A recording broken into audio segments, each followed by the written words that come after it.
ሰላም ጤና ይስጥልኝ የተወደዳችሁ አድማጭ ተመልካቾቻችን፣ ይህ የመዓዛ እንግዳ የተሰኘው ፕሮግራማችን ነው። በዛሬ ፕሮግራማችን ከኢንጂነር ይልቃል ጌትነት ጋር በወቅታዊ ጉዳዮች ላይ ውይይት የምናደርግ ይሆናል። እስከ ፕሮግራማችን ፍጻሜ ድረስ አብራችሁን ቆዩ።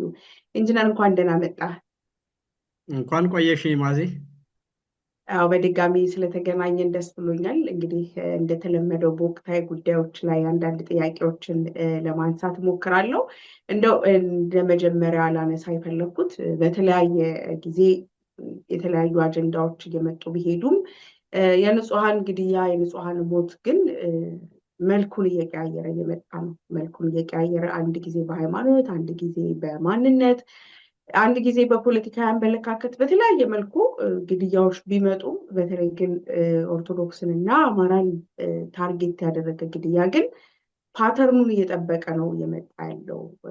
ወለጋ ላይ ቆመ ሲባል በአርሲ ላይ የለም ሲባል መተከል ላይ የለም ሲባል በዚህ የሆነ ነው እና ሰሞኑን ደግሞ በትልቁም በማህበራዊ ሚዲያዎችም እንደው ከፖለቲከኛው በፊት ጉዳይ ብሎ ከሚይዘው ሰው ውጭም ሰው ያለው ማህበረሰብም አቴንሽን የሰጠው ጉዳይ ሆኖ ቢዘልቅም እንዳጠቃላይ ግን አሰቃቂ ግድያዎችን እያስተናገድን ነው።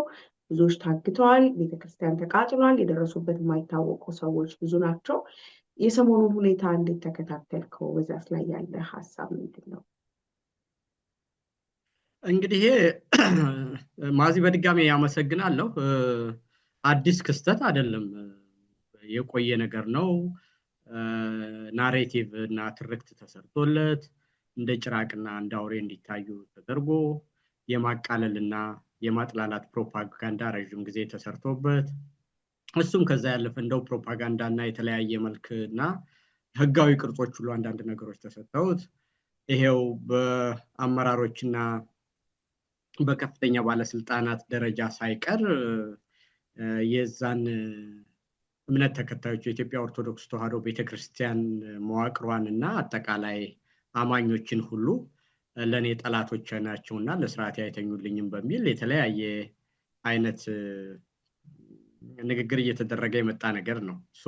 ያ ከሆነ ውጤቱ ይሄ ቢሆን ብዙ ነገር የሚገርም አይደለም። ግን ይሄን የሚያደርጉት የሚገርመው አንዳንድ ነገር ለወሬ ሁሉ ማጣፊያና ሌላ አጀንዳ ለመቅረጽ ሁሉ ልክ ቤተክርስቲያንን ማቃጠል፣ የኢትዮጵያ ኦርቶዶክስ ተዋሕዶ እምነት አማኞችን መግደል፣ ወሬና ኒውስ ሳይክልን ዲፍሌክት ለማድረግ ሁሉ የሚደረግ ቀላል ስራ እየሆነ መምጣቱ በጣም ያሳዝንሻል።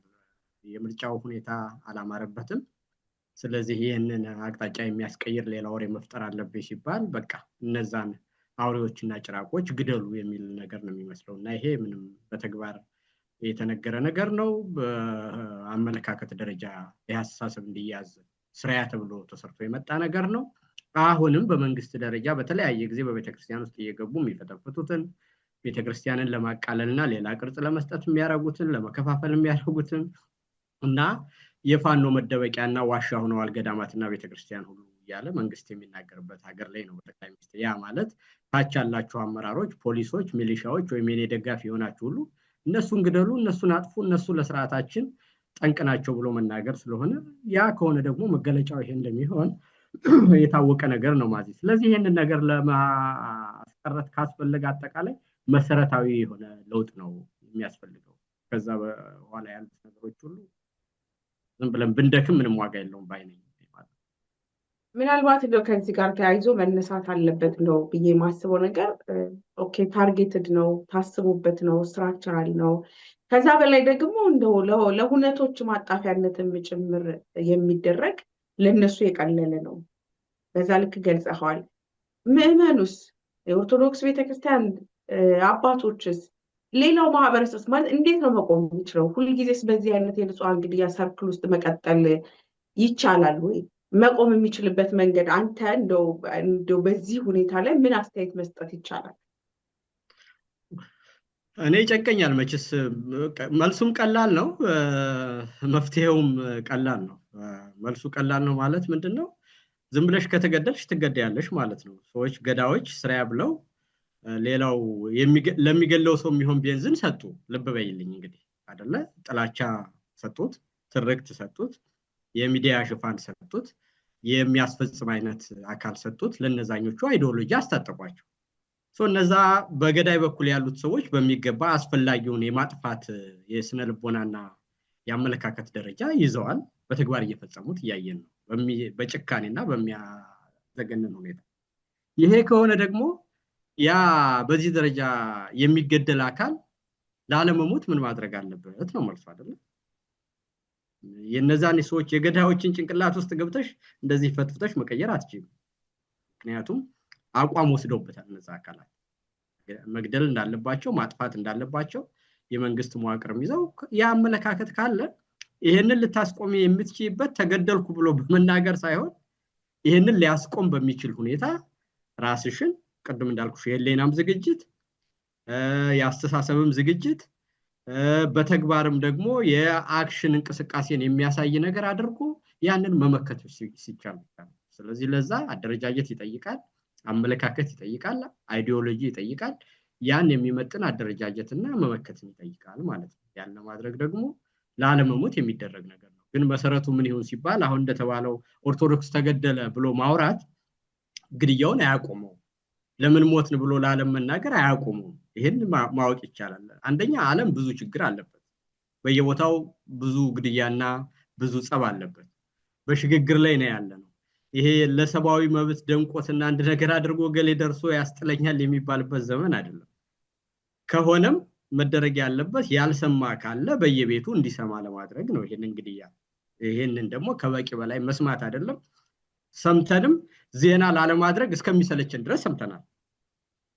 ምንድነው የተለመደ ነገር ዘኒው ኖርማል ነው የሚሉት አይደለ? እዚህ ሀገር አንድ የተለመደ አዲስ የመጣ ግን ተደጋጋሚ የሆነ ነገር ሲሆን እንደዛ ነው የሚሉትና ያ ሆኗል።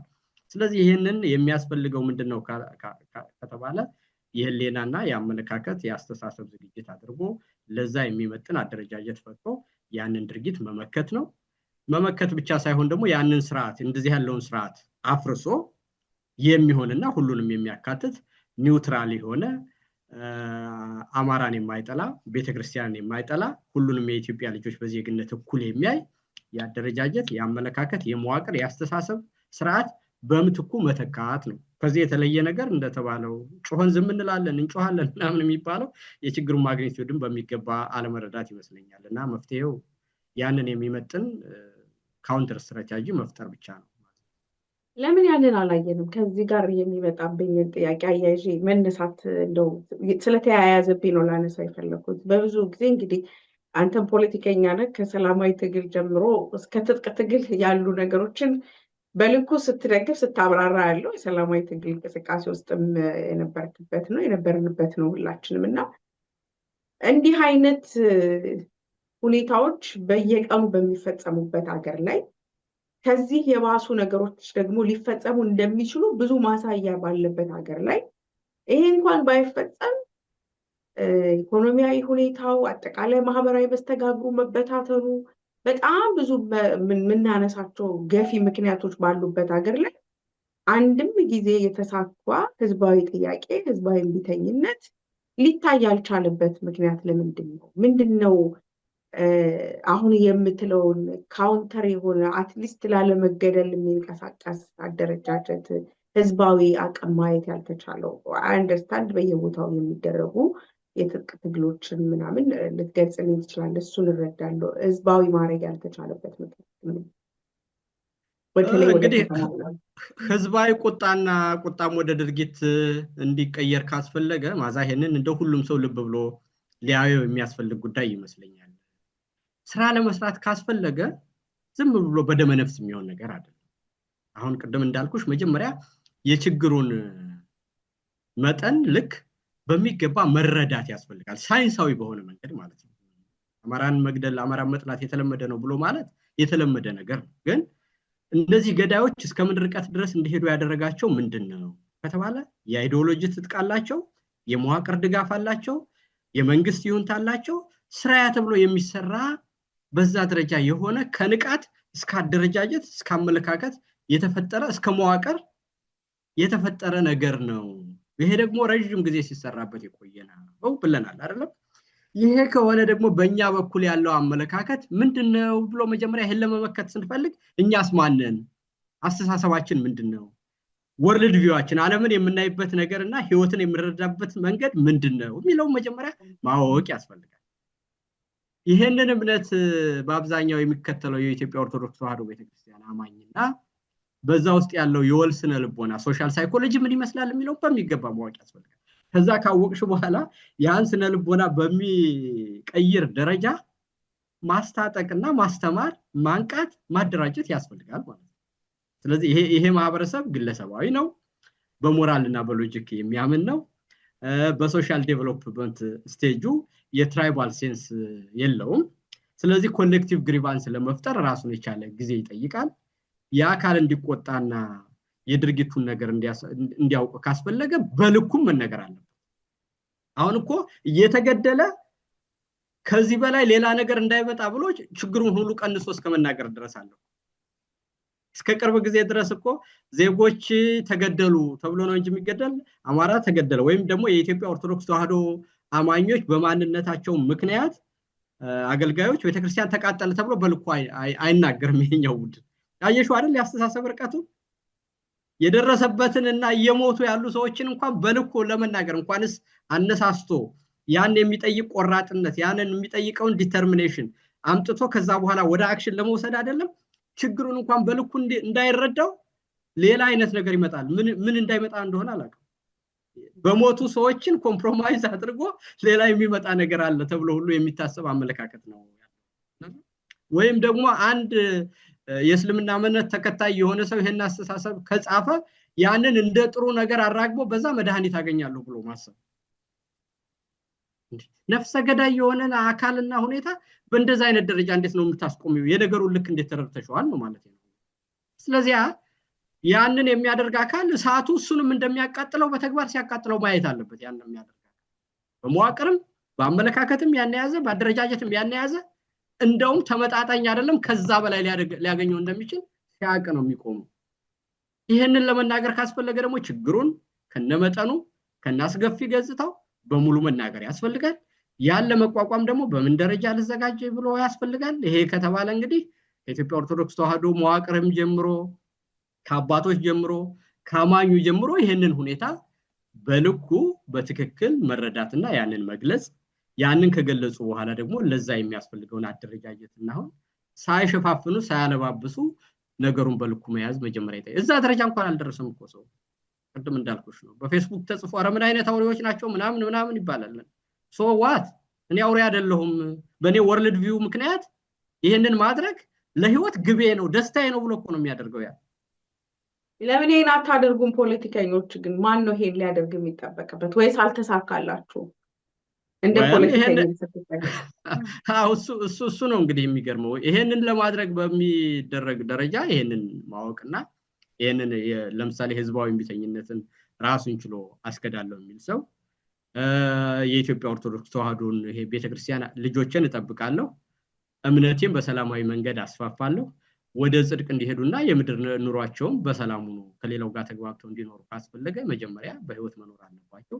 ስለዚህ ይሄን እንዳይሆን ካስፈለገ ደግሞ ቅድሚያ የሚሰጠው ነገር አለ። እንደው እኛ እያንዳንዱ ሁሉም ነገር ላይ ማዛ ወይም ይልቃል እየገቡ መናገር የለባቸውም። እንዳንድ አማኝ ሲጠየቅ ወይም ደግሞ ያን ጉዳይ በሚመለከት በፖለቲካ መድረክም በአደባባይም በዲፕሎማሲም እኔም እንዳንድ ግለሰብ ጥቁር ልበስ ሲባል በአደባባይ ጥቁር ለብሼ ወጥቻለሁ። ያንን ነገር በማድረግ የነገሩን ልክም አሁን እንዳልኩሽ አስተምራለሁ።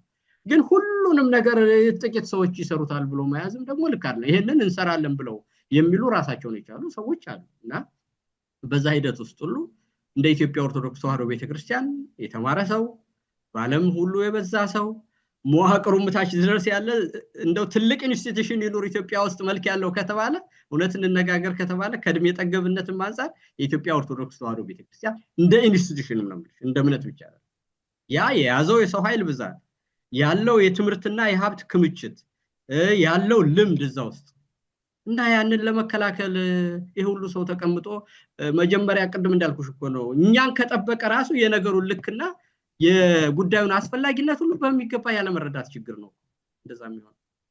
እንዴት እንደዛ ድረስ ፖለቲከኛ መጥቶ በእምነቱ ሲጠቃ እዛው መንደሩ ያለው ሰው በሚገባ ፊደራጅ እኮ በቂ ነው። ማሳ ይሄንን ነገር ለማለት አልኩሽ። ገንዘብ አላቸው ኢትዮጵያ ኦርቶዶክስ ተዋሕዶ ቤተክርስቲያን፣ ዕውቀት አለው፣ መዋቅር አለው፣ ልምድ አለው፣ ራሱን ለመከላከል የሚያስችል ሁሉ ነባራዊ ሁኔታ አለ። ግን ችግሩ ያስተሳሰብ ያመለካከትና ይህንን መልክ የማስያዝ ጉዳይ እንጂ እንደው የሚደፍረው የማይገኝ ነው የምልሽ። በእውነት ለመናገር ማሰብ አይቻልም። በትክክለኛው ደረጃ ይሄኛው አካል በንሆለልነትና በተበተነ አመለካከት ራሱ በመኖሩ ነው ለጥቃት የተጋለጠው እንጂ በትክክል ያደረገውን ደረጃ ተደርቶ አንድ ቀን ያን አመለካከት ቢይዝ አንዲት ነገር ጥፍሩን የሚነካው አታገኝ። በእውነት ነው የምልሽ። እንኳን እንዲህ ያለው ውርደት፣ ይሄ ከውርደት የመጣ ነው። እንደው ይሄንን በትልቅ አውቶሪቲ ነው የምናገር። ከውርደት ከመናቅ ራስሽን፣ ዋጋሽን፣ ልክሽን፣ አቅምሽን ከመተው የመጣ ነው። ይሄ ደግሞ ያስተሳሰብ በሽታ ነው። ቅድም እንዳልኩሽ አንድ ሰው በፌስቡክ ሲጽፍለት ነገር ሁሉ ተገልብጦ የሚያድርለት የሚመስል አህመዲን ጀበል ስለጻፈ ይሄ ነገር እንደሚቀየር የሚያስብ ሰው ነገሩ ተለውጦ የሚያድርለት የሚመስለው አይደለም። እንደዛ እኔን ከነካ ትቃጠላለህ፣ እኔን ከነካ መንግስቱን አትኖርም። ምክንያቱም በአገር ውስጥ ይህን ያህል ሀብት አለኝ፣ ይህን ያህል የፈጠራ ችሎታ አለኝ፣ ይህን ያህል ምዕመን አለኝ፣ ይህን ያህል እውነት አለኝ፣ ይህን ያህል ለኢትዮጵያ ታሪክ አስተዋጽኦ አለኝ። ስለዚህ እኔ ከሌለሁ ይህ ሀገር እንደ ሀገር አይኖርም። አንድ ቀንም ሆድህን አትሞላም። ስልጣን ላይ ያለው ሰው ልታድርም አትችልም። ይህንን ህዝብ አስቀይመህና አስከፍተህ የዚህን እሴት፣ የዚህን ባህል፣ የዚህን እምነት ነገር ትንሽም እንኳን ክብሩን የሚነካ ነገር ካደረግ አንድ ቀን በስልጣን አታርግም። ጥርግ አድርጎ ማባረር ይችላል። ግን በዛ ደረጃ ነው እንደምታየው አሁን ዝግጅቱ። ያንን ማድረግ ብቻ ነው የሚያስፈልገው እና ከኔ ደግሞ የሚጠበቀው ይሄንን በሚገባ ከመናገር በላይ ማስተማር ነው። እንግዲህ የመሪነት አንዱ ድርሻ መንገድ ማሳየት ነው፣ ኢምፓወር ማድረግ ነው፣ የችግሩን ማግኒቲዩድ ሳይንሳዊ በሆነ መንገድ ህዝብ እንዲረዳው ማድረግ ነው። የህዝብ ድክመታችንና ማህበረሰብ ልቦናችን ያለው ጋፕ ምንድነው የሚለው ማስተማር ነው። ይሄንን ከማድረግ የበለጠ ሌላ ከኔ የሚጠበቅ ነገር ያለ አይመስለኝም። አመሰግናለሁ። ወደ ሌላኛው አክቹዋሊ ይገናኛል። ቅድምም አንተ ስታነሳ ነበር እንዲህ አይነት ግድያዎች ታስበው እና ስትራክቸራሊ ከመደረጋቸው በመዋቅር ደረጃ ከመደረጋቸው በተጨማሪ በተለያየ መልኩ የአጀንዳ ማስቀየሪያ እየሆኑ የመጡበት ጊዜ አለና አሁን ደግሞ ተረኛው አጀንዳ እንዲደረግ ያልተፈለገው ጉዳይ ምርጫ ነው። ምርጫን በተመለከተ ቅድመ ምርጫው ላይ እንግዲህ በተለያዩ ጉዳዮች ላይ የተለያዩ ሀሳቦችን ሰርታለሁ። አሁን ደግሞ እንግዲህ አብይ አህመድ ምርጫ አካሄድኩኝ ብሎ ጨርሷል። ምርጫው ፍትሃዊና ሰላማዊ ነበረ ብለው ጠረጴዛ እየደበደቡ መስክረዋል። ከአማራ ክልሉ ከፕሬዝደንቱ እስከ ኦሮሚያ ያሉት ምርጫችንን ጨርሰናል ብለዋል። ጠቅላይ ሚኒስትሩም በዚህ ጉዳይ ላይ በነገርክ ላይ የሰጠው አስተያየት ከዚሁ ጋር የተያያዘ ነበረ። ፋኖ ምርጫውን ለማስቀየር ሲል ፋኖ ጽምዶ ምናምን ተሰብስበው ነው መተው አርሲ ላይ የገደሏችሁ እና እኔ ደግሞ ይህን ሁሉ ነገር አልፌ ምርጫ ማካሄድ ችያለሁ ነው። የሀዘን መግለጫ ይሁን መፈክር ይሁን ያልታወቀ ያለየለት መግለጫ ነገር ነበረ ሳነብ የነበረው እና እንዳጠቃላይ ከዛም በኋላ እንግዲህ በተለያዩ ሰዎች የተለያየ አስተያየት የተሰጠበት ነው። ምርጫውን ታዝበናል ከሚሉ ምርጫውን አጅበው እስከተሳተፉት ፓርቲዎች ጭምር መግለጫዎችን እያወጡ ማየት ችያለሁ እና ድረ ምርጫውን እንዴት አየኸው? ምንስ ሊፈጠር ይችላል? እስካሁን ድረስ በተሄደበት መጀመሪያ ድህረ ምርጫውን ለመናገር ቅድመ ምርጫውንና የምርጫ ዕለት የሆነውንም ማየት ያስፈልጋል። ስለዚህ ድህረ ምርጫው ከዛ የመጣ የዛ ፕሮጀክሽን ነው የሚሆነው ማለት ነው። በመጀመሪያ ደረጃ ድህረ ምርጫው ምን ነበር ካልሽኝ እንግዲህ በትክክለኛው የፓርቲ ደረጃ ሲኖር ሲቪክ ማህበራት ይሳተፋሉ፣ ህዝብን እንዲመርጥ ያነቃሉ፣ ያደራጃሉ፣ ታዛቢዎች ምርጫው ማለት ነው። በቅድመ የህዝብ ተሳትፎ ይኖራል። ፓርቲዎች በአማራጭ ደረጃ ያሉ አካላት ተደራጅተው ህዝብን ይሰበስባሉ፣ ሰልፍ ያደርጋሉ፣ ህዝባቸው ላይ ፖሊሲያቸውን ያስተዋውቃሉ። እንደዚህ ይደረጋል ማለት ነው። በመጨረሻ የምርጫው ቀን ደግሞ ያ ሂደት በሰላምና በተረጋጋ ሁኔታ ህዝቡን የመምረጥ መብቱን ምንም አይነት የሚያስተጓጉል ነገር በሌለበት ሁኔታ ህግና ሰላም ተከብሮ የዜጎችም ደህንነትና ገለልተኛነቱም ተጠብቆ ታዛቢ ባለበት የዛ የምርጫ ቀንም ደግሞ ይደረጋል ማለት ነው። ከዛ በኋላ ደግሞ ምርጫው በትክክል ተቆጥሮና መልክ ይዞ ለህዝብ በተገቢው ጊዜና ሰዓት ይፋ ይደረጋል ነው። እንግዲህ የምርጫ ሂደቶች ቅድመ ምርጫ አለ፣ ድህረ ምርጫ የምርጫ ዕለት ተብሎ 3 ክፍሎች አሉት ማለት ነው። በእነዚህ ስታዩ እንግዲህ ከምርጫው በፊት የነበሩት ነገሮች ብታይ ሲቪክ ማህበራት የሉም፣ የፖለቲካ ፓርቲዎችና አመራሮች በአብዛኛው ታስረዋል። በአብዛኛው የኢትዮጵያ ክፍል እንግዲህ የኢትዮጵያ ክፍል ገጠሩ 85 በመቶ ነው። 15 በመቶ ነው የከተማ ህዝብ የሚኖረው። በሳይንሱ በ85 በመቶ በሚሆነው አካባቢዎች በአብዛኛው ታጣቂዎች የተቆጣጠሩት ነው። አንድ ክልል የተባለው ደግሞ ትግራይ ክልል ጨርሶ ነው ምርጫ የሚባል ነገር የለበትም። የዜጎች ተዘዋውሮ የመስራት መብት ምንም ነገር የማይታሰብ ነው። ፓርቲዎች አንድም ፓርቲ በየትኛውም ቦታ ሰላማዊ ሰልፍና ህዝባዊ ስብሰባ ሲያደርግ አልታየም። ከዛም በኋላ ደግሞ ይሄን በተመለከተ ጦርነት አለ፣ መታገት አለ፣ እንቅስቃሴው የተገደበና ሰላምና ደህንነቱ የአሜሪካ መንግስት በተለያየ ጊዜ የሚያወጣቸውን የጉዞ ማስጠንቀቂያዎች ባየሽ ጊዜ ሁሉ ትግራይ መሄድ ምን እንደሚያመጣ፣ አማራ ክልል ምን እንዳለ፣ ኦሮሚያ ክልል ምን እንዳለ፣ ሶማሌ ክልል ምን እንዳለ በአይነት በሁኔታ ኢትዮጵያ ውስጥ ያለው በመንቀሳቀስ ደረጃ ሊያገኝ የሚችልን ወንጀል ግልጽ አድርጎ ነግሯል። ሽብርተኝነት፣ ኦርጋናይዝድ ክራይም፣ ጦርነት፣ መታገት የመሳሰሉት የወንጀሎቹን አይነቶች በአይነት ለይቶ ስታንዳርዳቸው ወርድ ሴሌክሽኑ እንደዛ አይነት ሀገር ነው ያለው። በዛ ሁኔታ ውስጥ እንግዲህ ምርጫ በየትኛውም ሁኔታ የምርጫ ቅድመ ምርጫ ዝግጅት ሊደረግ የሚችል ሲቪል ማህበር የሚባል ነገር የለም። የዓለም ማህበረሰብ ደግሞ በሙሉ አጠቃላይ የኢትዮጵያን ሁኔታ በዛ ሳምንት ውስጥ ምርጫ በመኖሩ ኢትዮጵያ የአፍሪካ ህብረት መቀመጫ ነው። በአፍሪካም ደግሞ ሁለተኛው የህዝብ ቁጥር ያለው ሀገር ነው። ጥንታዊ የሆነ ሀገር መንግስት ያለበትና የረጋ በጸረ ሽብርም በተለያየ መንገድ ትልቅ አስተዋጽኦ ያለው ትልቅ ሀገር ነው ኢትዮጵያ ማለት ነው። ይሄ በመሆኑ ኢትዮጵያ ምርጫ ልታደርግ ነው ስለተባለ ትልቅ ኢቨንት ስለሆነ የዓለም አቀፍ ሚዲያዎች ሁሉ በሙሉ ስለ ኢትዮጵያ ነበር የሚያወሩት። በዛ ጊዜ ውስጥ የተወራው ነገር ሁሉ በምንም አይነት ኢትዮጵያ ውስጥ ምርጫ ማድረግ የሚቻልበት ነባራዊ ሁኔታ እንደሌለ ከተደረገም የምርጫው ውጤት የኢትዮጵያ ነባራዊ ሁኔታ ወዴት ይሆን ፍጻሜው አይሆን ይሆን ወይስ ምን ይሆን እየተባለ ነው የተሰጠው ናሬቲቭ እና የተነገረው ነገር አጠቃላይ በዓለም ላይ ኢትዮጵያ በጣም አደጋ ላይ በጦርነት ውስጥ ያለች በርስ በርስ የብሔር ግጭት ይሄን ደግሞ መንግስት እንደሚያባብስ አሁንም ቢሆን የውሸት እንደሆነ ምርጫው እሱ ተመረጥኩ የሚለው ነገር እንዳበቃ ነገር ግን ከዚህ ጋር ተያይዞ የሚመጣው ነገር በጣም አደጋው ብዙ እንደሆነ በዓለም ላይ ያሉ መጽሔቶች፣ ጋዜጦች፣ ሚኒስትሪም ቴሌቪዥኖች ሁሉም በአንድ አይነት ድምጽ በሚመስል ሁኔታ የኢትዮጵያን ሁኔታ አደገኛነት በሚገባ የገለጹበት ሁኔታ ነው ያለው። በእለቱም ደግሞ የተለያዩ ታጣቂ ኃይሎች የእንቅስቃሴ ገደብ አድርገው መንግስት ጦርነት ሊያውጅ እንደሆነ ስለተገነዘቡ በዛ ቀንና ሰዓት ላይ እንቅስቃሴ መደረግ እንደሌለበት አዋጅ አስተላልፈው በኦሮሚያና በአማራ ምንም አይነት እንቅስቃሴ እንዳይኖር ያደረጉበት ነገር ያ ማለት በአብዛኛው ህዝቡ የማንን ትዕዛዝ እንደሚሰማና እነዛ ራሳቸውን ለመከላከል የሚያደርጉ የአማራ ህዝብ እንቅስቃሴም ሆነ በኦሮሚያ ያለው አጠቃላይ እንቅስቃሴ የህዝብ ተቀባይነት እንዳለውና ያን እንቅስቃሴ መግታት የሚችሉ ከፈለጉ ማስከፈት የሚችሉ ህዝባቸው እነሱን የሚሰማቸው እንደሆነና በህዝብ ላይ ሙሉ ቁጥጥርና ሙሉ ይሁንታ ያላቸው መሆኑን አሳይተው ምንም አይነት እንቅስቃሴ እንዳይኖር ያደረጉበትና አስፈላጊ በሆነበት ሁኔታም ደግሞ ያንን የማደናገሪያ ምርጫ እንዳይደረግና ለምን እንዳያደናግር ያደረጉበት ሁኔታ ነው የተፈጠረው። ይሄ በዚህ ሁኔታ ካለቀ እንግዲህ ይህንን ሂደት ዓለም አውቆታል፣ የኢትዮጵያ ህዝብም አውቆታል። ስልጣን ላይ ያሉት ሰዎችም ምንም አይነት የማስፈጸም አቅም እንዳላላቸው ህዝብ ከነሱ ጋር እንዳልሆነ የተቋሚው ኃይል የበለጠ እንደሆነ ዓለም ሁሉ ስለነሱ እንዴት እንደሚያይ በሚገባ አይተው አብቅተዋል ማለት ነው። ያንን አመለካከት ተፈጥሯል። እንግዲህ የፖለቲካ ትግል ማለት ያስተሳሰብ ትግል ነው።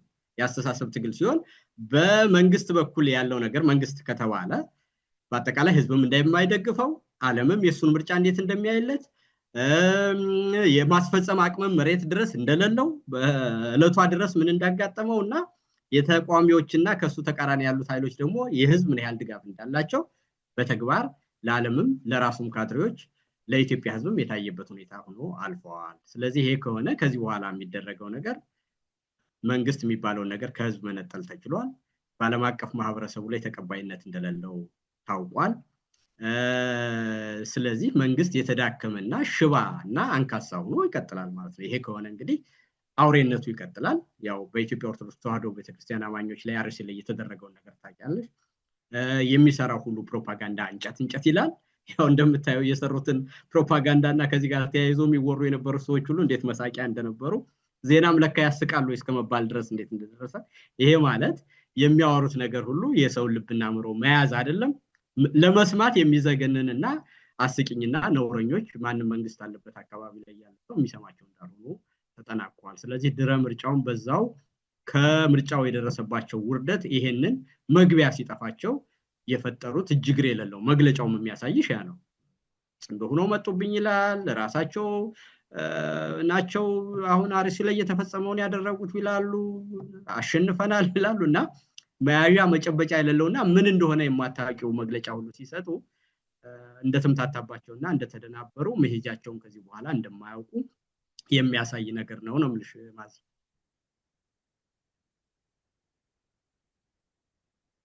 ይቅርታ በጣም አመሰግናለሁ። ምናልባት በኋላ ላይ ተያያዥ ጥያቄ ይኖረኛልና አንተ ለማንሳት ቅድም መግለጫውን ሳነሳ ነበርና እንደው በዘርዘር አድርገን እንየውና ጽምዶ የሚለው ቃል እንግዲህ ከኛ አልፎ የዓለም አጀንዳ ሆኗል። በዓለም አደባባይ ላይ እንግዲህ የተባበሩት መንግስታት ድርጅት ድረስ የኢትዮጵያ መንግስት መጀመሪያ ተባብረው ሊገሉኝ ነው ሊያጠፉኝ ነው ብሎ በጻፈው ደብዳቤ መሰረት ትላንትና የተዘዋወረ ያየነው ጽሁፍ ባለ የኤርትራ መንግስት በጉዳዩ ላይ ለተባበሩት መንግስታት ድርጅት ደብዳቤ ጽፏል። ማብራሪያ ህዝባዊ እንደሆነና ነገሩ ህዝብ ለህዝብ ግንኙነት እንደሆነ እና አፕሪሺየት እንደሚያደርገው እውቅና እንዳለው ቢያንስ የገለጸበትን ነገር እያየን ነው። በተለያየ መልኩ ደግሞ ማህበራዊ ሚዲያ ላይ መነጋገሪያ ሆኗል። ከፋኖ ፐርስፔክቲቭ እንግዲህ ፖለቲካሊ ጽምዶ የሚባል የተለየ ነገር እንደማያውቁና ትብብሩን ደግሞ ፖዚቲቭሊ እንደሚያዩት ግን የተለየ አደረጃጀት የሚባል ነገር እንደሌለ የሚገልጽ ነገር ሰምተናል። ከተለያዩ አካላት ብዙ አይነት ነገሮች ይነገራሉ። መጀመሪያ ደረጃ እንደው በዚህ ጉዳይ ላይ ያለ መረጃ ምንድነው? እንደ ሀሳብ ደግሞ እውነቱንስ እንዴት ታየዋለህ ከሚለው ብንጀምር። መጀመሪያ እንግዲህ እንደው እንደ አነጋጋሪ ሆኖ በፋኖች በኩልም መግለጫ ሲሰጥ ምናምን የሚመስለኝ አንደኛ ጽምዶ የሚለው ቃል የትግርኛ ቃል ነው። ሁለተኛ መጀመሪያ ሲጀመር የነበረው በህዝብ ለህዝብ ግንኙነት ተብሎ እንግዲህ በኤርትራና ስፔሲፊክሊ ደግሞ በትግራይ አካባቢ ባለው ነገር ጦርነቱንም ተያይዞ ብዙ ቁስል ነበረ፣ ብዙ አለመግባባት ነበረ። ስለዚህ ወደ ሌላ ነገር ከመሄዳችን በፊት መጀመሪያ ህዝብ ለህዝብ ያለውን ነገርና መተባበርና መቀራረብ ህዝብ ለህዝብ ግንኙነት ማድረግ ስለነበረባቸው በራፕሮች እንደገና በሚገናኙበት ጊዜ ያንን ሁለቱም ህዝብ ትግረኛ ቋንቋን በሰፊው ተናጋሪ ስለሆነ የኤርትራም ሆነ በኢትዮጵያ በኩል ያለው የትግራይ ህዝብ ያንን ለማድረግ ለማለዘብ የተጀመረ የህዝብ ለህዝብ ግንኙነት ነው። ፋኖችም ይሄንን በመሰረታዊ ደረጃነት ሲያዩ ያ በዛ ደረጃ የተጀመረ ስለሆነ ያ ጽምዶ የሚባለው ነገር የማህበረሰብ የህዝብ ለህዝብ ግንኙነት ስፔሲፊክሊ ደግሞ በኢትዮጵያ ትግራይ በኩልና በኤርትራ በኩል ባሉ ድንበር አካባቢ ያሉ ህዝቦች የጀመሩት የእርስ በርስ ግንኙነት ስለሆነ ስለዚህ ያንን ስፔሲፊክሊ እኛ አጠቃላይ አላያንስ ከመፍጠር ጋር በመናደርገው ግንኙነት ከዛ ሁኔታ ጋር ብቻ ጥቦ ማየት አስፈላጊ አይደለም ብለው ስለሚያምኑ ይመስለኛል ፋኖች ያንን ነገር እንደሌሉበት እነሱ እንዳልጀመሩት አድርገው ሲገልጹ ያኛው ጠበብ ያለና ስፔሲፊክሊ በዛ አካባቢ ለተጀመረ የህዝብ ለህዝብ ግንኙነት ቃሉም ትግረኛ ሆኖ የጀመረና በአንድ ሁኔታ ላይ ኮድድ የሆነ ነገር ስለሆነ ይመስለኛል። በመርህ ደረጃ ግን ከቀጠናው ህዝብ ጋር መስራት እንደሚያስፈልግ ኢትዮጵያ ውስጥም ያሉ ለህልውና የሚታገሉና ይሄን መንግስት ገዳይ መሆኑን እስካመኑ ድረስ አብሮ መስራት እንዳለባቸው ያንንም ለማድረግ የሚችሉትን ያህል በመርህ ደረጃ የተጀማመሩ ነገሮች እንዳሉ ያንን ግን ስትራክቸራል በማድረግና በተገቢ ሁኔታ አክሽን ፕላንም መናሻም መዳረሻም አድርጎ በጽሁፍ የተደገፈ አድርጎ ለማድረግ ግን ቀሪ ስራዎች እንደሚኖሩ ያ ግን መደረግም እንዳለበት በእምነትም እንደሚሰሩ ተናግረዋል። ስለዚህ ይሄ ምንድነው ሴማንቲክ የሆነ ጨዋታ ነው ማለት ነው። የቃላትና ያነጋገር ካልሆነ በስተቀር ከዛ የተረፈ ነገር በመርህ ደረጃ ያለ ነገር ነው። በደረጃ ነገሩን የመግለጽና የማስረዳት ሁኔታ አድርጌ ነው ማየው። ያንን ካልን በኋላ እኔ መቼስ ይሄንን ቀጥሎም ያለው ጥያቄሽ እንደዛ ከሆነ እንደ ችግርና እንደ መጥፎ የሚያይ ሰው ካለ የግንዛቤ ችግር ይመስለኛል። ማዛንግ አላያንስና የተለያዩ አካላት ትብብር መፍጠር ዲፕሎማሲና ዓለም አቀፍ ግንኙነት ከተጀመረ ጀምሮ የዓለም ታሪክ ሪከርድ መደረግ ከጀመረ ጀምሮ ያለና የሚኖር ነገር ግን የሚገናኙባቸው ምክንያቶች ለረጅም ጊዜ ሊሆን ይችላል፣ ለአጭር ጊዜ ሊሆን ይችላል። ምክንያቶች ይለያያሉ። አንድን ኃያል የሆነ አካል ሚዛን ለማስጠበቅና ካውንተር ባላንስ ሊሆን ይችላል። ያንን ኃይል ለማስወገድ ሊሆን ይችላል። ጂኦፖለቲክስን ባላንስ ለማድረግ ሊሆን ይችላል። በተለያየ ምክንያት አላያንሶች ይፈጠራሉ። አላያንሶች ደግሞ እንደገና ሪያል ላይ ያደርጋሉ። በተለያየ ጊዜ የነበሩ አላያንሶች ይፈርሳሉ። አሰላለፋቸው ደግሞ በተለያየ ሁኔታ ሊቀየር ይችላል። እነዚህ ነገሮች እንግዲህ ታሪክ ከተጀመረ ጀምሮ ያለ ነገር። ሁለተኛ ዋናው ነገር አላይ የሚፈጥሩ አካላት አብረው መስራት ጀመሩ ማለት ወዳጅ ናቸው ወይም ቅሬታ የላቸውም ማለት አይደለም። ኢትዮጵያ ውስጥ አሁን አስቸጋሪ የሚመስለኝ በአንድ ወቅት በተለየ ምክንያት ጸብ ስለነበር ከሱ ጋር መስራት ልክ እኛ ጋር የማይገናኙ እንደሆነ በሃይማኖት የተለያዩ ሰዎች ሲናገሩ እኔና አንቺ እስላምና አማራ ይሄን ካላደረግሽ ብለውሽ አያውቁም እናትሽ የተባልሽውን ካላደረግሽ እንዲህ አይደረግም የሚል አይነት አለ። ያይስ እንደው ምን ልበልሽ ትምህርት የሚያስፈልገው ነገር ነው። በቃ እንደዛ የሚል ሰው መጀመሪያ እንደው ማድረግ ያለበት በፋኖች በኩል ህዝባዊ ሆኖ ትግሉ ስለጀመረ በዚህ በኩል በቂ ግንዛቤ የሌላቸው ማለት ነው። ይሄንን ሐሳብ የሚያነሱ ማለት ነው እንጂ በተለያየ ጊዜ ነሽ ጊዜ ተናግሬዋለሁ። በአለም ላይ በአጭር ጊዜና በረጅም ጊዜ ዓላማ ምክንያት ሪአላይመንት ኦፍ ፖለቲካል ፎርስስ እየተፈጠረ እንደሚደረግ ያ የሚደረግ ደግሞ ለጋራ ዓላማና ለጋራ ግብ እንጂ ወዳጅ ስለሆንክ ፍቅር ስለሆነ ወይም ደግሞ ልዩነት ስለሌለው ሳይሆን በሚያግባባው ጉዳይ ላይና በወቅቱ ያገሩንና የራሱን ዘላቂ ጥቅም ያስጠብቅልኛል ብሎ ከኢንተረስቱ ተነስቶ እንጂ ያንን ቡድን ከመውደድ ከማመን ከማፍቀር የመጣ ነገር እንዳልሆነ ይሄንን እኔ እንደው ምንድነው ይሄ ትምህርት ነው የሚያስፈልጋቸው ነው። ህዋትና የአማራ እንቅስቃሴው ምንም አይነት ልዩነት ስለሌለው ነው አብሮ የሚሰራ ብሎ ካለ ደንቆሮ ነህ አንተ ነው። አላያንስ የሚፈጠረው የራስህን ኢንተረስት አስበህ ኢንተረስትን ለማሳካት በዚህ ሂደት ውስጥ ምን ይጠቅመኛል ምን ይጎዳኛል ብለህ እንጂ ህዋትን አምነዋለሁ ህዋት አይጠልፈኝም ህዋት ጋራ ቅሬታ የለኝም የሚል ነገር ከሆነ ደደብነህ አንተ ነው መልሱ። with all ያሉት ቫሪያብሎች ሁሉ እንዳሉ ሆነው እኔ ወደፊት ስትራቴጂን ያማራን የህልውና ትግል ለማስጠበቅ ወደፊት ሲሄድ ምን ማድረግ አለብኝ ነው። እሺ ህዋትን ፈራዋለሁ ካለ መደረግ ያለበት ምንድነው?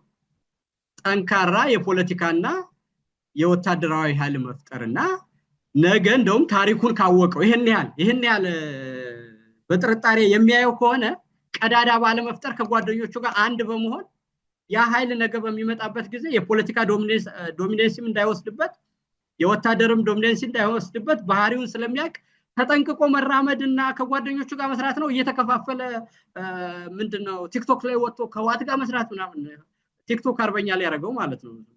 እና ታጋይ ሊባል የአማራ ወዳጅ ሊሆን እንደዛ የአማራ ወዳጅ ማለት በአስቸጋሪ ሁኔታ ውስጥ ባለፈው ስለ ቢስማርክ እንደተናገርኩት 5 ኳስ ባንድ ላይ ወደ ላይ አንጥሮ የሚጫወት በዛ ገደል ውስጥ ሂዶ የአማራን ነባራዊና ዘላቂ ጥቅሞችን የሚያስከብር በአንበሳ መንጋጋ ላይም ተራምዶ ችግሮችን ችሎ የማያምኑትን ሁሉ አስተማምኖ የራሱን ጥቅሞች ከሌሎች ጥቅሞች ጋር አስታርቆና ናሬቲቭ ፈጥሮ ፍልስፍናን አንብቦ ቀጠናውን ሁሉ ቀይሮ የትልቅ ስልጣኔ ባለቤት ነኝ የትልቅ አባት ልጆች ነኝ ታሪክን አውቃለሁ ፖለቲካን አውቃለሁ ካለ ይሄንን ፈጥሮ ሲያሳየን ነው የአማራ ልጅ የምንለው እንጂ ሻዕቢያ እንዲህ ነው ህወሓት እንዲህ ነው ጨርሶ አክራሪና መንግስት ያንን ነገር ሲያደርገው የእስልምና እምነትን ሁሉ አጠቃላይ በጅምላ ስንት ፐርሰንት ትልቅ ታሪክ ያለንንና የእስልምናና የክርስትና እምነት ኢትዮጵያ ውስጥ ስንት ጊዜ እንደኖረ ያለውን ያንን በሚበጥስ ሁኔታ መናገር ይሄ ድንቁርና ነው በአጠቃላይ ሊትራሊ ድንቁርና። ስለዚህ ፖለቲካ ደግሞ ስራ ይጠይቃል ችሎታ ይጠይቃል ባህሪ ይጠይቃል ማንበብ ይጠይቃል። ዘራፍ ማለት ፉከራ አይደለም ፖለቲካ በጣም ከባድ ስራ። ያን ከባድ ስራ ለመስራት ደግሞ ማንበብ መታመን ታሪክን ማወቅ የሚመጡ ነገሮችን አስቀድሞ ማሽተት ለዛ አስፈላጊውን ዝግጅት ማድረግ ቤትን ሁሉ አጥብቆ መስራት ነው እንጂ አብረው የሚሰሩ ሰዎች ስለሚዋደዱ አይደለም ፍቅር ስለሆኑ አይደለም ስለሚተማመኑ አይደለም። ፖለቲካ በራሱ አለመተማመን ያለበት ነገር የውጭ ግንኙነት መጀመሪያ ሀ ተብሎ ሲጀመር ኔሽን ስቴት አንዱ ሌላውን ምን እንደሚሰራ ስለማይታወቅ ይፈራዋል እንጂ አያምነውም ነው የሚባለው። ኢንቴንሽኑ አይታወቅም በቃ የመጀመሪያው እንግዲህ የግንኙነት መሰረታዊ ድርጅቱ ስለዚህ ማክሲመም ፓወር መያዝ ለሁሉም ነገር አዋጭ ነው ብለው ሲሉ በሪያሊስት ዓለም አቀፍ ቪው መሰረት አንዱ ኃይል ይፈራዋል እንጂ አያምነውም አያከብረውም መሰረት። ስለዚህ አንድ ኃይል በፍርሃት ማየት ትክክለኛ ዘዴ ነው።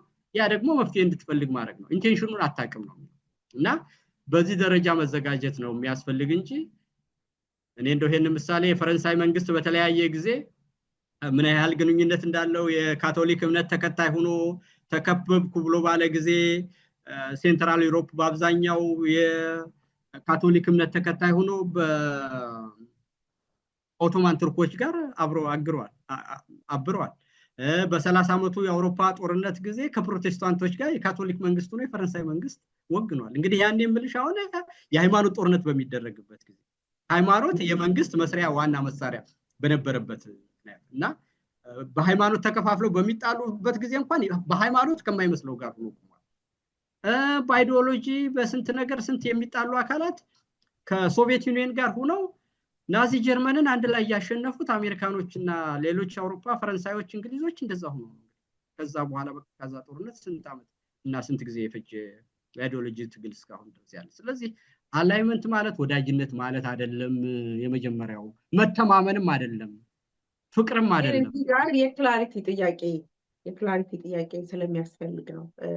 አሁን ክሊር የሆነው ይሄ ከተለያየ ፐርስፔክቲቭ የሚነሳውን በደንብ ነው ያስረዳኸው። እንደው ከጋርነት ጋር ከትብብር ጋር ተያይዞ ስፔሲፊካሊ ግን ከዚህ ከጽምዶ ጋር ተያይዞ ስለሚነሱ ነገሮች ሰዎች ጥያቄ ሲኖራቸው ጥያቄው እንዳይኖር ተደርጎ በመጀመሪያ መሰራት ያለበት የሚል ነጥብ ያነሳሉ። ለምሳሌ ጽምዶ አንተ ስታስረዳ ምናልባት በኤርትራና በኢትዮጵያ ትግራይ ክልል ላይ ያሉ ተመሳሳይ ቋንቋም ስለሚነጋገሩ የነበረው ነገር ነባራዊ ሁኔታ ከዛ ፐርስፔክቲቭ ነው የሚል ነገር አስረዳ which is very good ፋኖችም ፖዚቲቭሊ እንደሚያዩትና ነገር ግን የተለየ ፖለቲካሊ ትርጉም ሊሰጠው እንደማይገባ ነገሩ ህዝባዊ ነው የሚል ማብራሪያ ሰጥቷል። በሌላ በኩል ደግሞ እዛ ላይ የተገኙ ሰዎች ደግሞ የሚሰጧቸውን አስተያየቶች እንደ ጥያቄ የሚያነሱ ማህበራዊ ሚዲያው መነጋገሪያና ለተለያየ ትርጉም የተጋለጠ ነገር ሲመጣ እናያለን። ህዝባዊ የተባለው ነገር እንደተባለው በትግራይና በኤርትራ ህዝብ መካከል የሆነ ነገር ብቻ ሳይሆን እንዲሆን የተፈለገም ፍሬም የተደረገም ሳይሆን እንደ አማራም ተጋብዤ ነው የተገኘሁት ያሉ ግለሰቦች፣ እንደ ሶማሌም ተጋብዘው የተገኙ ግለሰቦች አሉ፣ ቤንሻንጉሎችም መጥተው ነበር የሚል ነገር በተለያየ መድረክ ይነገራል። እንዲህ አይነት ነገሮች ጉዳዩ ቀድሞ ኔጌቲቭ ኢነርጂ እንዲሆን አያደርጉም ወይ? ሌላው ማነሳል ከዚህ ጋር አያይዤ እኛ መሬታችንን ካገኘን ምንም አንፈልግም የሚል እኮ በትግርኛ ቋንቋ የሚነገርና በሌሎች በተለይ ደግሞ በአማራ በኩል ጥርጣሬና ጥያቄ እንዲያስነሳ የሚያደርጉ የማህበራዊ ሚዲያ አጀንዳዎች ይመጣሉና እንዲህ አይነት ነገሮችን መጀመሪያ ቀድሞ ሼፕ ከማድረግ አኳያ ከሆኑ በኋላ ክላሪቲ ከመፍጠር አኳያ ስራ ካልተሰራ ስቲል ሰዎች ከቀደመ ቁርሾ፣ ከቀደመ አለመግባባት፣ ከቀደመ ስጋትና ጥርጣሬ በመነሳት ነገሩን እንደ ትልቅ ስጋት ቢያዩት ምን ይገርማል? ይሄ እንዴት ነው መስተካከል ያለበት? ልክ ነሽ ማዚ። እንግዲህ የመጀመሪያው ነገር ማስተማር መማማር ነው። የህዝብ ግንኙነት ማስተማር መማማሩ እንዳለ ሆኖ መሪ ነን ብሎ የተቀመጡ ሰዎች ስማቸው በአንድም በሌላ የሚነሱ ሰዎች ማስተማር አይደለም እኔ ኤክስፔክት መደረግ አለበት ከነሱ የማስበው ማን ሌክቸር ማድረግ ሳይሆን ክላሪቲ በትክክል መረጃ በመስጠት ክላሪቲ መፍጠር አያስፈልግም ወይ? ፐብሊክሊ ነገሩ ከተበላሸ ምኑን ፐብሊክ ዲፕሎማሲ ተሰራ? ህዝባዊ ምኑን ሆነ? ፍሬሚንግ ምልሽ እኮ እሱን እኮ ነው ማስተማር ምለው። አሁን የሚዲያ ዋና አስፈላጊነት ፐብሊክ ሪሌሽን እንደው ማስተማር የሚለውን ልተውና ፍሬሚንግ እና ፐብሊክ ሪሌሽን ያ ነገር የተደረገበትን ዓላማ መጥኖ ያንን በሚመጥን ሁኔታ በህዝብ ውስጥ ሊፈጠር የሚችልን ብዥታም አስቦ ቅድም እንዳልኩሽ ከዚህ በፊት የነበሩትን ቁስሎችን እኮ በአግባቡ መረዳት እንደውም ጎበዝ ከተሆነ ወደፊት ሊፈጠሩ የሚችሉ ነገሮችን በአግባቡ ለማስኬድ እንደሚጠቅም አድርጎ የማስረዳት ሁኔታ ይጠበቃል ማለት ነው። ያንን በሚያደርጉበት ጊዜ ለምን እንደሚደረግ እንዴት እንደተደረገ የአማራ ህዝብና በትግራይ ህዝብ መካከልም እኮ ቁስል አለ፣ የፕሮፓጋንዳ ችግር አለ፣ ያለመተማመን አለ። ያም እንዲቀንስ ያም እንዲለዝብ ወደፊት ለሚሆነው ነገር ሁሉ የፖለቲካ ሁኔታዎች በራሳቸው መድረክ እንደሚሰሩ ነው። ግን በህዝብና በህዝብ መካከል ያሉት ቁርሾችን ማለዘብና የጋራ ራዕይ እንዳለው ማሳየት ከዛ በኋላ በፖለቲካ የሚደረገውን ነገር የበለጠ ቀላል ያደርገዋል፣ መንገድም ያለሰልሳል። ሁለተኛ ነገር ደግሞ የመንግስት ዋና ስራው ከፋፍሎ መግዛት ስለሆነ ዋናው የመኖሪያ ስልቱ ያንንም ለመድፈን በህዝብ መካከል ለጠላት የሚመች ሁኔታ እንዳይሆንና ያንን ነገር ለመድፈን ህዝብን በዘላቂው አብሮ እንዲሆን በፖለቲካ ለመግባባት ቢኖርም ከዚህ ቀጠና የትግራይ ህዝብ የትም አይሄድም፣ የአማራ ህዝብ የትም አይሄድም፣ ምንም አይነት የፖለቲካ አደረጃጀት እንከተል እጣ ፈንታችን ሁሉ የተሳሰረ ነው። ያ ከሆነ ደግሞ በሚገባ ልዩነቶቻችንን አክብረን አንድ በሚያደርገን ትልቅ ታሪካዊና ስነልቦናዊ ሁኔታዎች ላይ አብረን መስራት አለብን። ያንን ደግሞ ሲምቦሊክ በሆነ ሁኔታ ለማድረግ ነው የተገኘሁት ብሎ ቢል አንድ ሰው እንዳልሽው ምንም የሚያምታታ ነገር አይኖርም። በተለያየ ጊዜ የነበሩት ፕሮፓጋንዳዎች እና ይሄ ሶሻል ሚዲያ ደግሞ አንድ ነገር ወደቀ ሲባል ተሰበረ ተጨምሮ ነው የሚወራው። ያ ፕሮፓጋንዳ እንዳይመጣ አሁን የምንገኝበትን የመረጃ ልውውጥ ፍጥነት አይነት የህዝቡ ሳይኮሎጂ ራሱ ይሄ መደናገጥና የመፍራት ነገር ስላለ ያንን አስቀድሞ መልክ ማስያዝና ፍሬም ማድረግ ያስፈልጋል። ትክክለኛ ኮሜንት ይመስለኛል ማዚህ ከዚሁ ጋር እንደው አያይዤ ላንሳልህና አንተ እና እኔ በተለያዩ ጊዜዎች እንግዲህ ሀሳቦችን ሼር ስንደራረግ ከዛም ቀደም እንደው በጦርነቱ ወቅት በሰሜኑ ጦርነት ወቅት ቤዚክሊ በሁለቱ ህዝቦች መካከል ያለው እንደ አጠቃላይ መሰራት ያለባቸው ሰሜናዊ ጉዳዮች በደንብ ክሊር መደረግ አለባቸው። አብይ አህመድ በጣም የሚፈራው ጥምረት ነው እያልክ አብሮ መስራት አለባቸው። ኢቭን ስለ ኤርትራ አስታውሳለሁ ብዙ ማህበራዊ መነጋገሪያ የነበረ ነገር ነበር በኤርትራ መንግስት ጉዳይ ላይ የምሰጣቸው አስተያየቶች እና አሁን ደግሞ ይሄ የጥምረት ጉዳይ ስለ ጽምዶ በጣም አሳስቧቸዋል፣ የራስ ምታት ሆነባቸዋል። በነገር ላይ አንዳንዴ ደስ የሚለኝ እሱ ነው እና ኮሽ ባለ ቁጥር በቃ ጽምዶ መጣብኝ ነው የሚሉት እና ብርሃኑ ጁላ ደግሞ ሌላ አነጋጋሪ አስተያየት ሰጥቷል እና ጽምዶ የሚባለው ነገር ከ60ዎቹ ጀምሮ የነበረ አንዴ ግድብ እንዳንገድብ አንዴ እንዳንል ሲያደርገን የነበረ ነገር ነው፣ አዲስ ነገር አይደለም የሚል ነገር ተናግሯል እና በዛ ላይ እንደው ያለህን አስተያየት እንዴት ነው? ምንድነው የሰጠው ሀሳብ? እንደው ገብቶሃል ወይ ነገሩ ሊል የፈለገው ሊያስተላልፍ የፈለገው ከሚለው ብታይ? ደንግጧል። ዴፊኒትሊ አይቼዋለሁ እና የሚያሳይሽ እንግዲህ ምንድነው እነዛን ሰዎች ምን አድርጎ አስተምሮ ምን ብሎ ወታደሩን መላክ እንዳለበት ተቸግሯል። የፍሬሚንግ ችግርና ምናምን እንግዲህ እነዚህ ምንድነው አንድ ነገር ሲናገሩ ያ ነገር ተመልሶ ራሳቸውን የሚመጣል። አሁን ብርሃኑ ጁላ የሚናገረው ነገር ሁሉ መጥፎ ነው ላለው ደግ ነው ላለው እዛ ውስጥ ያለ ዋነኛ ሰው ነው እሱ። አሁን እሱ እስከ ፊልድ ማርሻል ድረስ የደረሰው በጽምዶ ምክንያት ነው። ማርከውትም ሁለተኛ ህይወት ሰጥተውትም መልሰው እስከዚህ ወታደርነት ድረስ አንደኛ ይሄን ያህል ዘመን ሙሉ እነሱን ሲያገለግል ነው የኖረው። አሁንም እነሱ በሰጡት እንትን በሽራፊው ነገር ውስጥ እዛው እነሱ ባቋቋሙት መከላከያ በሚባለው ውስጥ ነው፣ እዛው ውስጥ ነው ሹመት ያገኘው። ስለዚህ በሚያወራው ነገር ውስጥ እኔና አንቺ በምንም አይነት እንደውም ንጹህ ነን፣ ያንን የምንታገል ሰዎች ነን፣ ትክክለኛ ነን ብንል እኛ ያምርብናል። ወይም ደግሞ አዲሱ ጄነሬሽን ያለው የፋኖ አመራሮች በብዛት ወጣቶች ናቸው። እነሱም ይሄንን ምንድነው ብርሃኑ ጁላ የተናገረውን ነገር ቢናገሩ ስለ ማርክሲዝም ሌኒኒዝም አጥፊነት ቢናገሩ በልጅነት የሌሎችን የጠላት አጀንዳ ይዘው በዛን ጊዜ የሀፓ አመለካከትና በብዛት ባላላመጡት ሁኔታ የብሔር ብሔረሰብን ጉዳይ የሀገራቸውን ታሪክ በውል ሳያውቁ አደጋ ደረሱ ብለው ቢናገሩ አንድ የደርግ አባል ያንን መናገር አይችልም፣ አንድ የህወሓት አባል ያንን መናገር አይችልም፣ አንድ የሻዕቢያ አባል ያንን መናገር አይችልም። ስለምን የታሪኩ ዋና ተዋናያን ናቸው እነሱ ሰዎች ማለት ብርሃኑ ጁላን ጨምሮ። ማንን ነው ያን የሚለው? በደርግ በኩልም ቢሆን እስከሚማረክ ድረስ ማርክሲዝም ሌኒኒዝምን ይዞ ሲንገታገት የነበረ ብርሃኑ ጁላ ነው። ከተማረከም በኋላ በጽምዶ ውስጥ አድጎ መልሶ 30 ዓመት ሙሉ ድራሻችንን ሲያጠፋን የነበረ ብርሃኑ ጁላ ነው። ማንን ነው ያንን የሚያደርገው? ምንሽ የሚሰራው ነገር ሁሉ እንትን ነው። ሁለተኛ አሁን መቸገራቸውንና መጨነቃቸውን የምታየው እነሱ እንኖራለን ብለው ዋና ስትራቴጂ አድርገውት የነበረው እና ቀደም እኔን ተቆም ያደርሽው ደጋግመህ ስትናገር ነበር ያልሽው የትግራይና የኤርትራን ጠብ ገደል ሁልጊዜ የማይጠገን ትልቅ ገልፍ ሰርቻለሁ ብሎ ያምን ነበር። የአማራ ህዝብንና የትግራይን ህዝብ ዘላለም ሊገናኙ በማይችሉበት ሁኔታ አጣልቻለሁ ብሎ ያምን ነበር።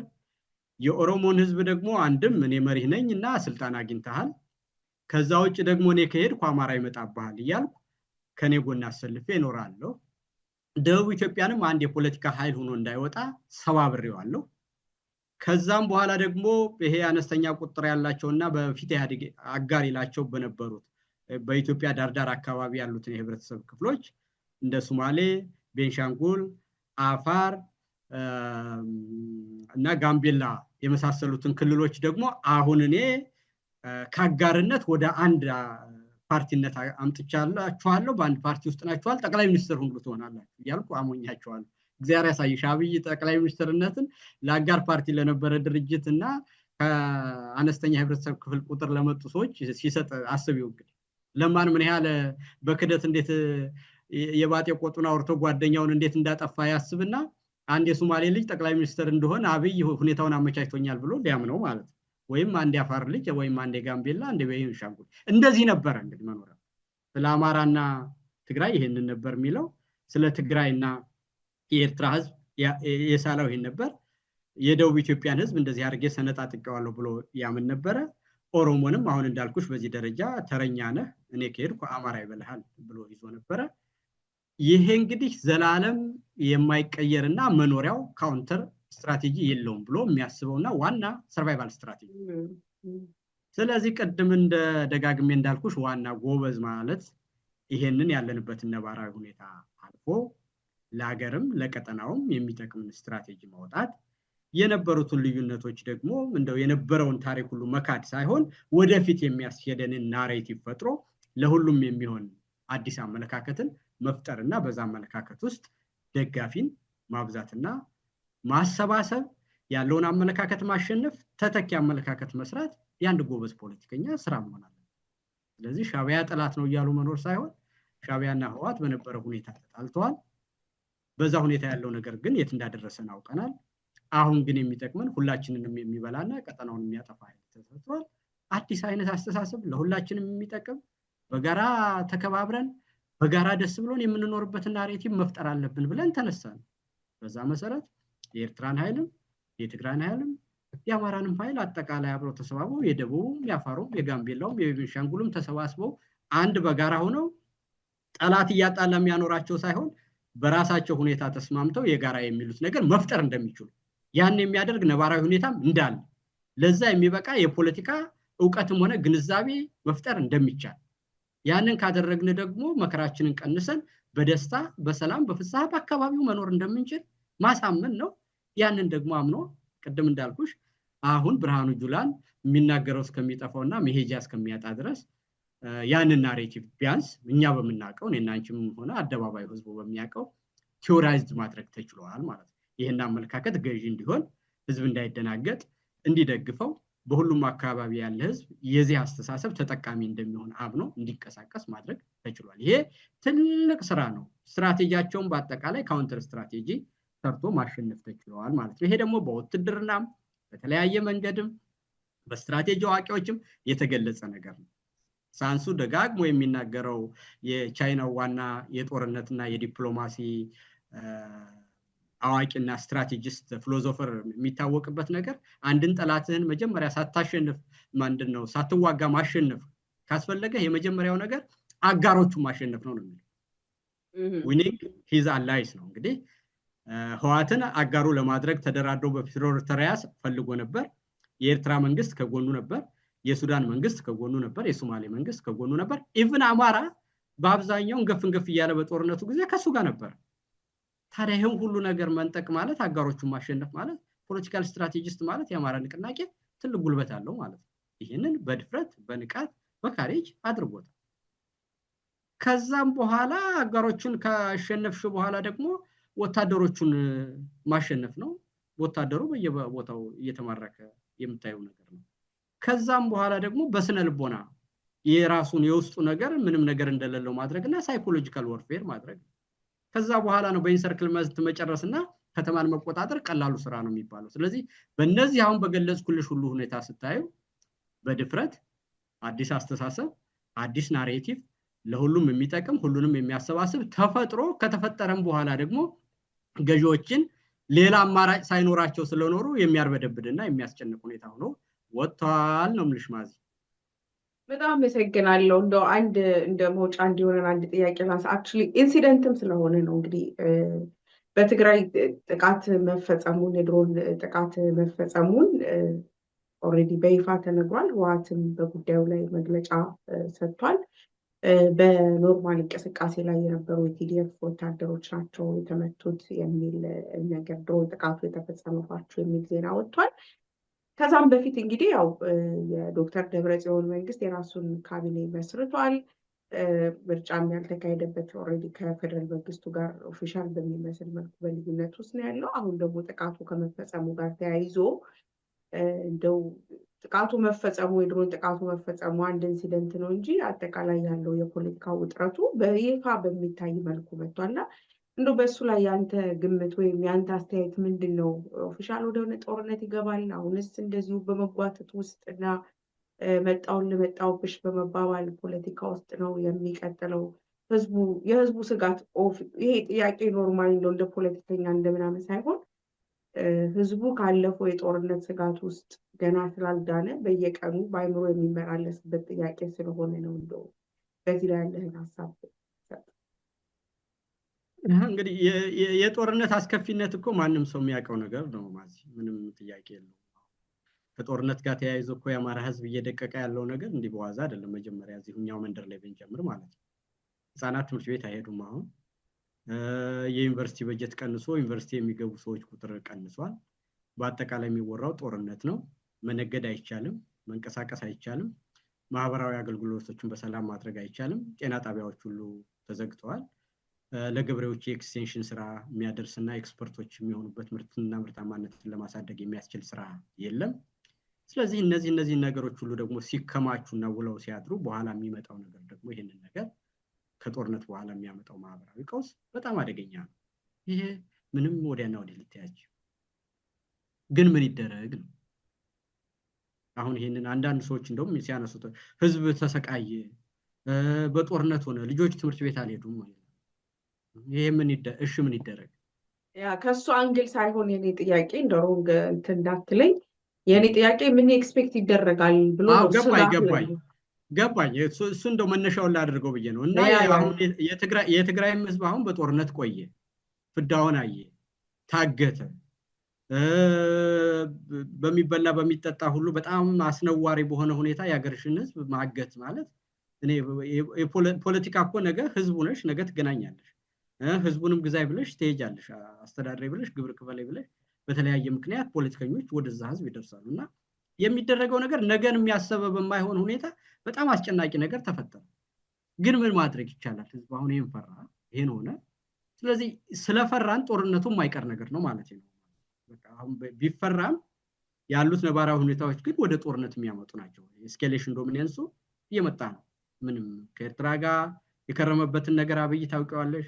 ኤርትራ ስለዚህ ቁጥሩ ትንሽ የሆነ ህዝብ፣ ኢኮኖሚውም ዝቅተኛ ነው፣ የቆዳ ስፋቱም አነስተኛ ነው። ስለዚህ አመት ሙሉ ሲፎከርበት ይሄ ኃይል እንዳያጠፋው የራሱን ዝግጅት ማድረጉና የሚችለውን ሁሉ ነገር ማድረጉ የማይቀር ነገር። አጠፋለሁ ተብሏል አይደል? ወስድብሃለሁ ተብሏል። በየአመቱ አንተንም ያክል ህዝብ ወልዳለሁ እኔ፣ ያንተ የጦር መሳሪያ ገና ስንት ላይ ነው ያለው፣ እኔ በኤአይ ስንት ጀነሬሽን ተጉዣለሁ እየተባለ ተፎከረበት። ይህንን ለመቋቋም ቢችል አገር ውስጥ ያሉትን መጥቶ እንዳይመታው በቀጠናው ያሉ ጎረቤቶችን፣ ይሄ አባት ነው በፖለቲካ ቅድም እንዳልኩ ያንን እያደረገ ራሱን እያዘጋጀ ነው ያለው። የትግራይም ህዝብና የትግራይን የሚመሩ አካሎችም ይሄ ሁሉ ነገር መጣ፣ በፕሪቶሪያ ስምምነት አሉ፣ በሰላም ይፈታሉ፣ ጠየቁ። ያንን የሚያደርግ ሳይሆን እንደውም አለመተማመንን የበለጠ የሚያደርግና ጭራሽ የፕሪቶሪያን ስምምነት ሁሉ ጥሶ ብቻውን ልክ ድሮ እንደ ባላባቱ ዘመን ሀገረ ግዛት ሹም የላለሁ እንደሚባለው ራስን በራስ የማስተዳደር ሐሳብን ሁሉ ጭራሹን ትቶ ና እኔ ነኝ እንደዚህ ማድረግልሃል።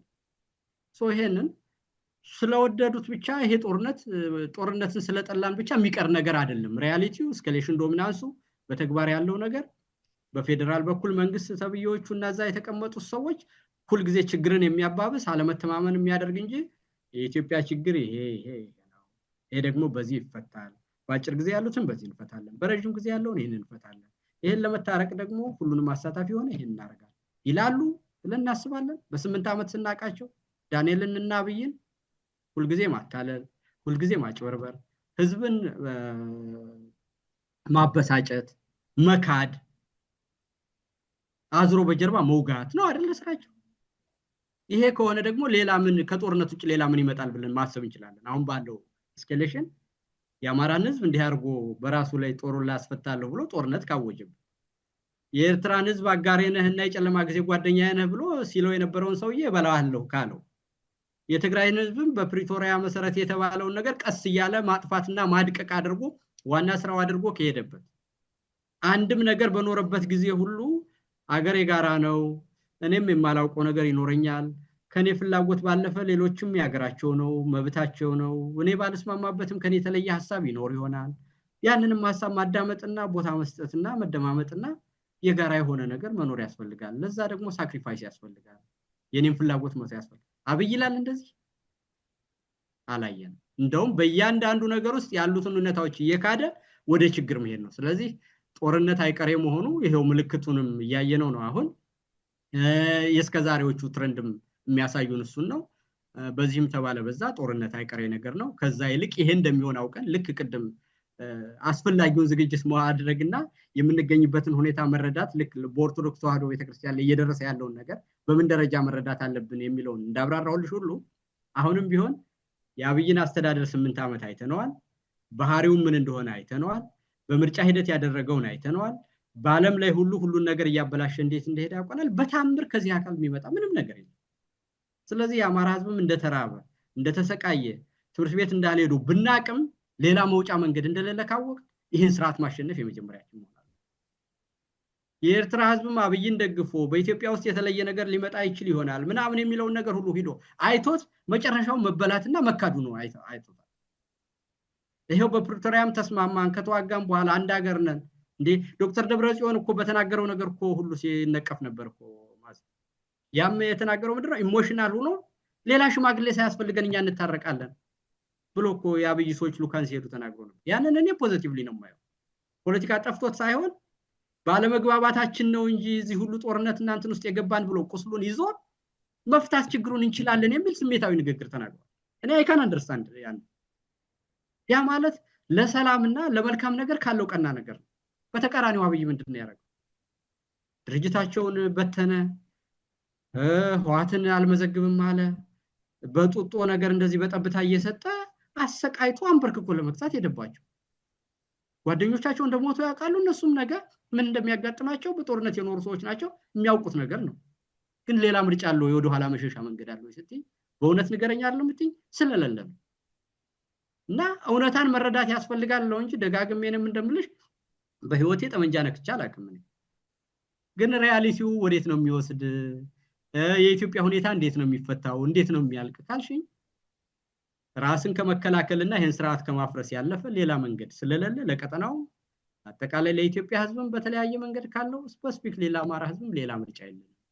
ይሄንን ደግሞ ስናደርግ ወደፊት ዝም ብሎ ያለውን ነገር ማፍረስ ብቻ ሳይሆን አብረን የምንሄድበት መልካም ነገር አለ፣ የምንጠቀምበት፣ የምንኮራበት፣ እንደ ትውልድም ደስ የምንሰኝበት፣ ቀሪውን ጊዜ ሁሉ ቀጠናውምና አገራችንም መልካም ነገር ሆኖ በጥሩ ሁኔታ መበልጸግና ማደግ የሚቻልበት የጋራ ናሬቲቭ መፍጠር ይቻላል። እና አንድነትን ማድረግ፣ ያለውን ሁኔታ ማስወገድ፣ መራራውን ሀቅና እውነቱን መጋፈጥ የመጀመሪያው ነገር ይሆናል። ስለዚህ እኔ ጦርነት አይቀሬ ነው ብዬ ስናገር በደስታ የምናገረው ጦርነት የሚያደርሰውን ጉዳት ካለማወቅ ሳይሆን እውነታው ግን ያን እንደሚልና መፍትሄውም እዛው አካባቢ ያለው መሆኑን እንደው ከልብ በመገንዘብ ነው ማለት ነው።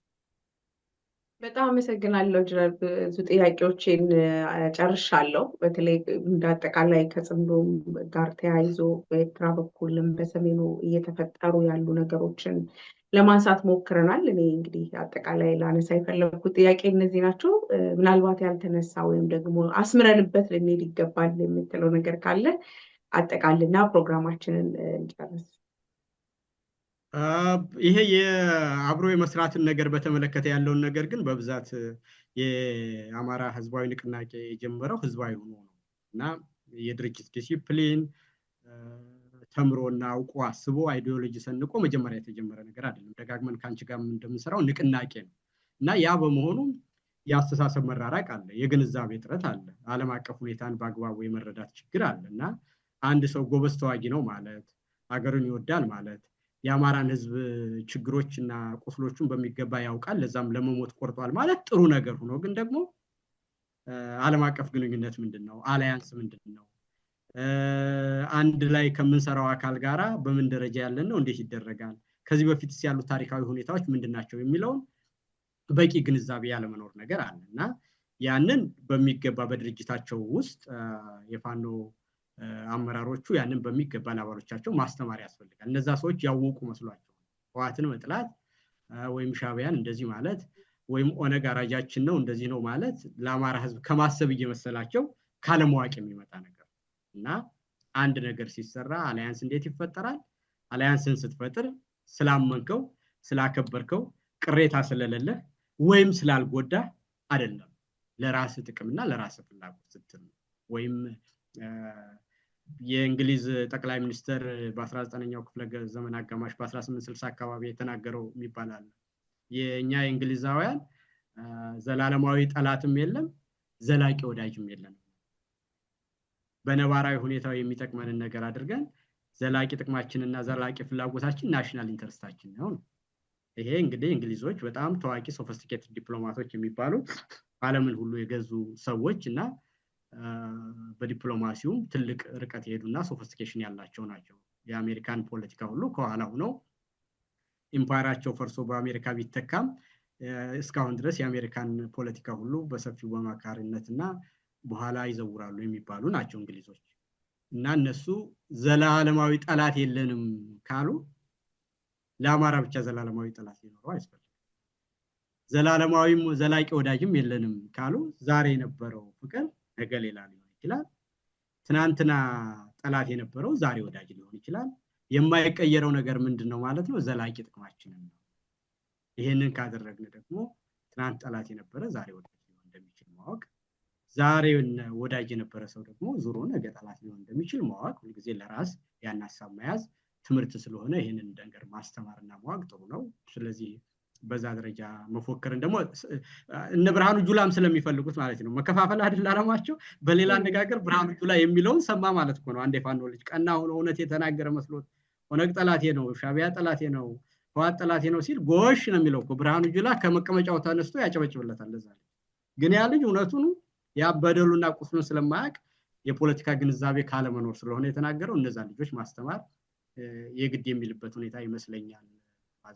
እና እነ ሄኖክ በፖለቲካ ዘርፍ በኩል ያሉ የአፋብን አመራሮች ይሄንን የማድረግ እና በፍጥነት የማስተማር ግዴታ እንዳለባቸው እንዲያውቁት ያስፈልጋል። በጣም አመሰግናለሁ። ጥሩ ሀሳቦችን አንስተናል። ከልብ አመሰግናለሁ። እግዚአብሔር ያክብርልኝ። እኔም አመሰግናለሁ። እንደ ሁልጊዜው አንቺም የምትሰሪውን ስራ በርቺ፣ ያበርታሽ ማዚ። አመሰግናለሁ። ቴንኪው። አድማጭ ተመልካቾቻችን ለዛሬ የነበረን ውይይታችን ይህን ይመስላል። በሌላ ጊዜ በሌሎች ርዕሰ ጉዳዮች ከሌሎች እንግዶች ጋር እስከምንገናኝ ድረስ በያላችሁበት ሰላም።